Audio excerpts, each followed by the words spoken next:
এখানে হুজুর সাল্লাল্লাহু আলাইহি ওয়াসাল্লাম প্রথম হিজরতের সময় এখানে অবস্থান করেন এই পাহাড়ের মধ্যে, এবং এইখানে আবু বকর রাদিয়াল্লাহু আনহুকে নিয়ে আল্লাহ রাসূল 3 দিন অবস্থান করেন।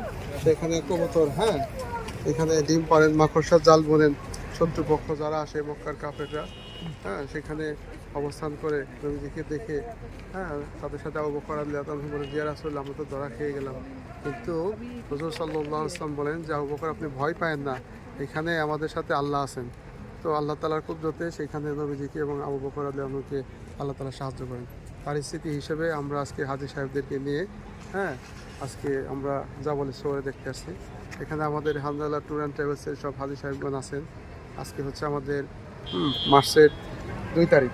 আমরা 1 তারিখে আসি, উমরা করি, 2 তারিখে আমরা জিয়ারত করে চলে আসি। আজকে হচ্ছে 3 তারিখ, হ্যাঁ, 3 তারিখ, হ্যাঁ, 3 মার্চ আমরা হচ্ছে, হ্যাঁ, 9টার মধ্যে চলে আসছি জাবল সোরে। অনেক